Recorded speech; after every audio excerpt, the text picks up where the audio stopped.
Hello and welcome to the analysis of the Hindu newspaper dated December 17th, 2022. In this video, we are going to talk about two important newspaper articles. Now, these articles are very important, very significant for the civil services examination, but this doesn't discard the fact that other articles which are present in the Hindu newspaper weren't important. So, here's a list of all the important newspaper articles which are present in the Hindu newspaper. You can absolutely go through them, but they do not require that kind of understanding or deep understanding. So we are going to just stick to two important newspaper articles. Now this particular list is downloadable from our Telegram channel. Do join us on Telegram and do subscribe to this channel on YouTube to never miss an update from the bureaucratic way. So with this, let's now head to the first important newspaper article. Now this particular newspaper article deals with the Chinese loan apps, how they function. We are going to discuss about that, and we are also going to discuss about a scheme which is known as integrated ombudsman scheme and how it has revolutionized the way we look into the complaints of all the lending apps, right? So this article is important for the Indian economy and issues related to planning, mobilization of resources, growth, development and employment, which is part of GS paper 3. So let's deep dive into this particular newspaper article. Now this article says that Finance Minister Nirmala Sitharaman informed the Rajya Sabha on Friday that there is a coordinated effort with the government to contain Chinese digital loan apps. Now this particular statement was made in response to to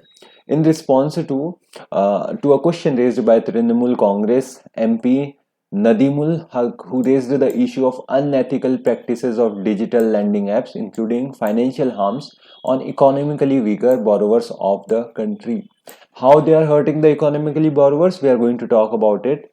But let's first understand the fact that this particular thing or this particular case came into fruition just because there's a scheme which is known as integrated ombudsman scheme by the Reserve Bank of India. So according to the answer given in Lok Sabha, as many as 12,903 complaints have been received against such digital lending companies and against recovery agents under the integrated ombudsman scheme between April 2021 and in November 30, 2022. Now this is a very significant thing, right? Because these digital lending apps are somehow leading people into more of the debts, and that is why we need to understand the integrated ombudsman scheme. But before understanding the integrated ombudsman scheme, we will understand what are these ombudsmen, and before that we are going to understand the Chinese loan apps, right? So this particular thing or these Chinese loan apps, they run a racket. What kind of racket? They run the racket of luring people to take instant loans via mobile apps and then extorting money from them gained, and this has gained momentum during the COVID-19 pandemic, right? They lure people into taking loans from these mobile apps. Now these mobile apps provide you instant loan, but they provide you instant loans at a very higher interest ranging from 15% to 20%. This is a very high amount, this is a very significant amount. And why people get into this particular racket? Because they need instant money, and that instant money cannot be provided by the traditional banking system, because in the traditional banking system there is a proper procedure. You need to provide the collateral and then they will give you the loans. But in this case, in the case of Chinese loan apps, they do not require any kind of collateral. They just give you right away the instant cash, and people are lured by it. But the interest loans are so high, 15 to 20%, that they get into perpetual debt. Now these applications do not follow the strict procedures followed by the banks before giving out loans, such as customer verification, and a person who installs the applications and wants a loan has to fill out an online form. To get the loan, the mobile user has to allow the application to access the contacts, photos, videos and all other digital content of the mobile phone. If your mobile phone gets access, or and you provide access to all kinds of contacts, photos and videos, then they can harass you in some way or the other. For example, they can take out some photos which are very private to you, and then they can extort money out of you by posing these photos in some of the social medias. And apart from it, they can contact your contacts, they can call all the contacts in your phone, and they can message them that this person is fraud, this person is that. They can tarnish your image. This is how they recover the money. And many mobile applications provide the loan amount after deducting the interest from the principal amount, and some of the applications even recover the interest on a daily or a weekly basis. This is a very unethical practice that these Chinese loan apps are following. But whom do they target? What are the targets of these Chinese loan apps? So basically, the people with little to no loan availing facility from the traditional banking system are basically targeted by these Chinese loan apps. And this happens, and these people are not able to take the loan from the traditional banking system because of the lack of their credit score. They do not have that kind of income. If your income is not above 1 lakh rupees or 2 lakh rupees, then you cannot have a credit card. You do not have the accessibility of any kind of credit from the traditional banking system, and these kind of people are falling into these kinds of traps. And these people come from basically financially impoverished background, and basically the students who need money for obvious reasons, for buying any kind of luxury items, or they are paying their tuition fees, and they do not have that kind of money at that point of time because their parents do not have that money. Then these particular students also take money from these instant loan apps or Chinese loan apps, right? Now that we have talked about the Chinese loans apps, let's talk about what is the ombudsman and what is the integrated ombudsman scheme. So basically, ombudsman is the government official who deals with complaints made by ordinary people against public organization.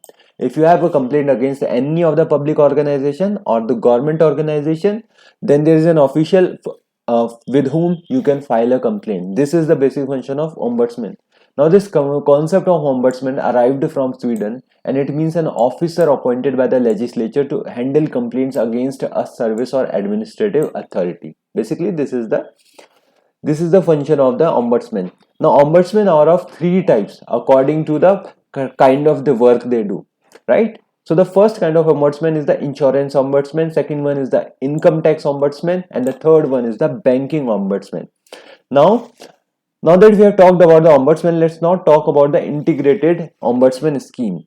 So, integrated ombudsman scheme is basically from the Reserve Bank of India, and it amalgamates or combines three of the schemes of the RBI. First one is the banking ombudsman scheme of 2006. Second, it combines the ombudsman scheme of NBFCs of 2018 and ombudsman scheme of digital transaction of 2019. All these three schemes were combined, and in 2021 a scheme was formulated which is known as integrated ombudsman scheme, and its basic objective was to provide, or its basic objective is to provide redress of consumer customer complaints involving deficiency in services rendered by RBI regulated entities, for example banks, NBFCs, which are non-banking financial companies, and prepaid instrument players if the grievance is not resolved, and if the grievance is not resolved to the satisfaction of the consumer or not replied within a period of 30 days by the regulated entity. Any kind of regulating entity in that arena, if it is not able to provide any kind of query, or they are not providing any kind of satisfaction to the customers within a period of 30 days, then that particular person or that particular customer can go to the ombudsman directly appointed by the Reserve Bank of India, right? So this is the basic objective of the integrated ombudsman scheme, and it also includes non-scheduled primary cooperative banks with a deposit size of rupees 50 crore and above. Apart from the banks, apart from the NBFCs, apart from all of the prepaid instrument players, these non-scheduled private primary cooperative banks also come under this particular scheme, provided they have a deposit size of rupees 50 crore and above. All right, so now the integrated scheme makes it a one nation one ombudsman approach and jurisdiction neutral, right? If it is regulated by the RBI itself, then the jurisdiction will remain neutral. State cannot fight against the states, entities cannot fight against the entities, because all of them are regulated basically by the Reserve Bank of India, right? So let's now talk about the key features of this particular scheme. What is so special about this particular scheme? So the speciality of this particular scheme is that the scheme defines efficiency in service as the ground for filing a complaint with a specified list of exclusion. All right. So therefore, the complaints would no longer be rejected simply on the account of not covered under the grounds in the scheme. All of the related complaints will also come under this particular scheme. That is the first speciality of the scheme. Now the second feature of this particular, or the second speciality of this scheme, is that the scheme is jurisdiction neutral and centralized. Receipt and processing center has been set up in Chandigarh for initial handling of the complaints in any language. So it is basically jurisdiction neutral. Anyone from any part of the country in any of the languages can take part or can file their complaints under the integrated ombudsman scheme in Chandigarh, right? Now the RBI has created a provision for the use of artificial intelligence tools so that banks and investigating agencies could coordinate in a better way in the fastest time possible.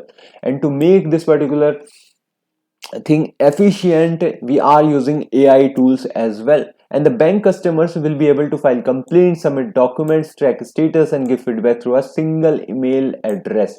And there will also be a multilingual toll-free number that will provide all relevant information on grievance redress. And the regulated entity will not have any right to appeal in cases where an award is issued by the ombudsman against it for not furnishing satisfactory and timely information. Any decision made by the ombudsman will be final and full. All right, and any right to appeal in this particular cases will not be there. You cannot, that particular regulated entity cannot have a right to appeal in any of the cases, right? If the ombudsman has given some kind of award for it, right?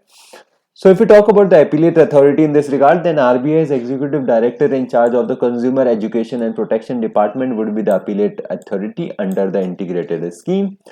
And if we talk about the significance of this particular scheme, then it is very significant because it has helped in curbing, or it is helping in curbing the Chinese loan apps.